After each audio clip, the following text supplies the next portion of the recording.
Moi, par exemple, je suis un malade. J'ai quitté la Guinée parce que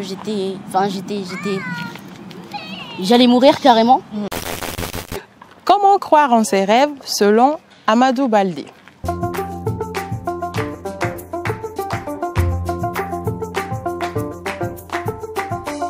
Bonjour les citoyennes, pour ceux qui nous suivent pour la première fois, Citoyen 224 est une plateforme qui fait la promotion de l'entrepreneuriat, de la citoyenneté et de l'histoire de la Guinée.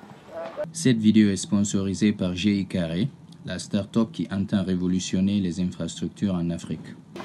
Bonjour les citoyennes, aujourd'hui nous avons une petite grande star avec nous qui va se présenter. Alors Amadou, peux-tu nous parler de toi? Bonjour à tous, je m'appelle Baldé Amadou, j'ai 14 ans, je vis à Orléans et puis l'année prochaine je vais rentrer en seconde, donc au lycée. Ok, super. Alors, est-ce que tu peux nous dire à quel moment tu as commencé à chanter? En vrai, j'ai pas vraiment commencé à chanter. Tout s'est déroulé, je me rappelle, en Guinée, c'était à mon école. Et ma prof m'avait tout simplement demandé d'écrire une poésie. Et du coup, avec cette poésie-là, je l'ai montrée à mon oncle par la suite. D'accord. Et il s'était dit que c'était une très bonne idée. Parce qu'au fait, il me disait que mes mots étaient un petit peu plus matures que ce que je devais écrire pour mon âge. D'accord. Et du coup, par la suite, je me suis mis à écrire, etc., etc. Et par la suite, la musique s'est venue après. Donc, tu as commencé par l'écriture? Ouais, la poésie. D'accord. Et comment tu t'es fait détecter par Cyril Hanouna, parce que tu es passé sur son plateau, sur C8. Est-ce que tu peux nous en dire plus?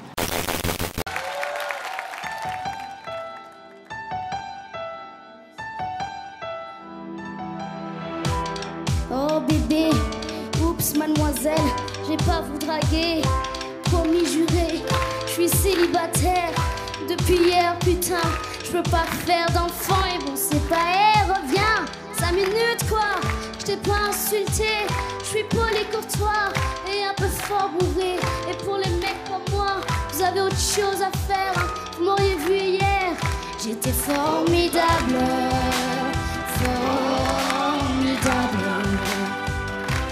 formidable, j'étais formidable. Oh, nous étions formidables. Oh, tu t'es regardé, tu te crois bon parce que tu t'es marié. Mais c'est qu'un anou, mec, t'emballe pas. Elle va te larguer comme elles font chaque fois. Et puis l'autre fille, tu lui en as parlé. Si tu veux, je lui dis, comme ça c'est réglé. Et au petit aussi, enfin si vous en avez. Attends 3 ans, 7 ans et là vous verrez si c'est formidable. Formidable. Je étais formidable, j'étais formidable. Nous étions formidables. Formidable. Je étais formidable, j'étais formidable. Nous étions formidables. Merci.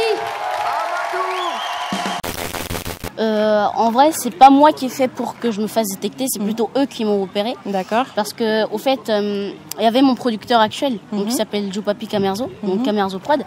Et au fait, il m'a croisé dans la rue, dans un supermarché, j'étais en train de chanter. Et là, il m'a demandé si j'avais un truc à moi.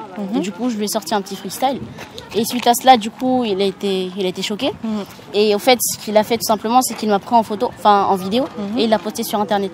Et les gars de C8, justement, en fait, le staff, ils l'ont tout simplement vu sur Internet et puis ils lui ont envoyé un mail et lui, il est revenu vers moi par la suite. D'accord. Donc, lors de nos conversations, on a un peu parlé de mindset. Tu as sûrement des repères dans ce sens. Et pour toi, qu'est-ce qu'il faut faire pour aboutir à ses rêves? Pour moi, en fait, j'ai une phrase. Je me suis dit, au fait, qu'on est tous dans un tunnel et que, au fait, pour sortir de ce tunnel, il faut un rêve. Donc, pour voir la lumière dans ce tunnel-là, il faut un rêve. Et du coup, pour moi, pour arriver à ce qu'on a envie de faire, pour arriver à réaliser ses rêves, il faut tout simplement travailler vraiment très très dur pour pouvoir justement les accomplir. Voilà. Voir la lumière et connaître la gloire. Et au quotidien, qu'est-ce qui t'inspire toi? Qu'est-ce qui te pousse à ne pas laisser tomber, à aller plus de l'avant? Qu'est-ce qui t'inspire vraiment? Les fans, tout simplement. Les fans? Parce que quand je vois les gens commenter sous mes vidéos, ça me fait plaisir. Et puis des fois, j'ai envie d'abandonner, puis je me dis, vas-y, je peux pas. Parce qu'il y a des gens qui me suivent, ils sont contents de ce que je fais, et du coup, voilà. Je continue. Et d'ailleurs, par rapport à ça, quels sont tes projets futurs? J'ai des projets futurs. en collaboration justement avec, avec mon producteur, mais aussi des scénarios, enfin des courts-métrages qui vont bientôt arriver sur la chaîne et sur les réseaux. Et là, comme tu viens de le dire, tu dois entrer au lycée. Ouais. Donc, comment tu fais pour allier tes études avec ton petit parcours dans la musique? Ok. Donc, au fait, faut que je vous dise un truc. C'est que moi, il y a un truc qui m'a assez choqué chez quelqu'un. Un jour, il a présenté à ses élèves un bocal. Et dans ces bocals-là, il a pris des boules de ping-pong et il les a mises dans ce bocal-là.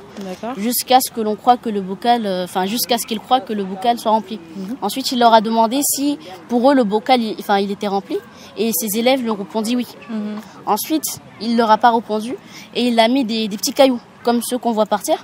Il a mis des petits cailloux et puis il leur a demandé si pour une fois, là c'était fini, si le bocal était vraiment rempli. Ils leur ont répondu oui. Et ensuite, il a pris du sable et il a mis le sable dans le bocal. Il leur a demandé pour une troisième fois si le bocal était vraiment rempli. Et puis ils ont dit oui. Et alors que c'était non, du coup il a pris de l'eau et il a versé dans le bocal. Ensuite, il leur a dit que les boules de vie, les boules de ping-pong représentent la vie, la famille, etc.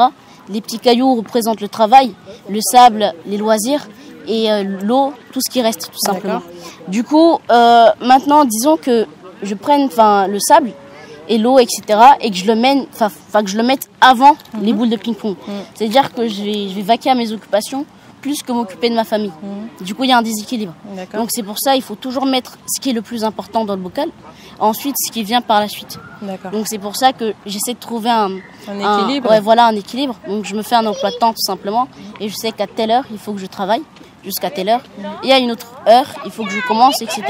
Quelquefois il y a des gens ils disent que quand je sors pas de vidéo c'est que je fais rien, mais c'est faux parce que tout simplement en fait je travaille, je cherche des scénarios, etc. Et je reste jamais inactif. Voilà, je trouve toujours des scénarios, etc. Voilà. Ok. Donc pour terminer, je te demanderai est-ce que tu as des conseils, est-ce que tu as des mots vis-à-vis de la jeunesse guinéenne ou africaine ou française, peu importe. Et avant de faire tes remerciements et tes mots de fin. Ok. Donc je voulais tout simplement vous dire que le travail paie et que si on travaille et qu'on a vraiment ses rêves dans la tête, on peut arriver à tout. Moi, par exemple, je suis un malade. J'ai quitté la Guinée parce que j'allais mourir carrément. Et du coup, j'ai quitté la Guinée pour ma maladie. Et aujourd'hui, j'ai des fans qui me suivent, etc. Je suis content, mais je ne perds pas la tête. Du coup, il faut tout simplement dire que si vous travaillez, que vous croyez en vos rêves, tout peut se réaliser. Certes, vous naissez peut-être dans un milieu qui ne vous convient pas et qui ne convient pas à ce que vous voulez faire. Mais disons, à un moment donné, vous allez mourir. Et j'espère que quand vous serez mort, vous serez tout simplement fiers de ce que vous aurez accompli. Voilà. Et où est-ce qu'on peut te retrouver sur les réseaux sociaux pour ceux qui voudront te suivre après? Sur Internet, ma chaîne elle s'appelle Amad Baldé. Mon Facebook, tous mes réseaux sociaux s'appellent Amad Baldé si vous voulez plus de vidéos.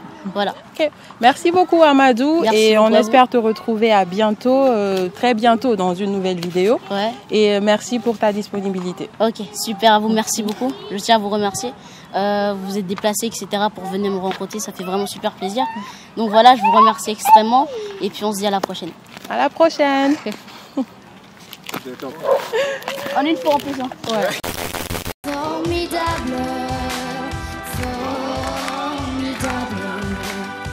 Tu étais formidable, j'étais formidable. Oh, nous étions formidables.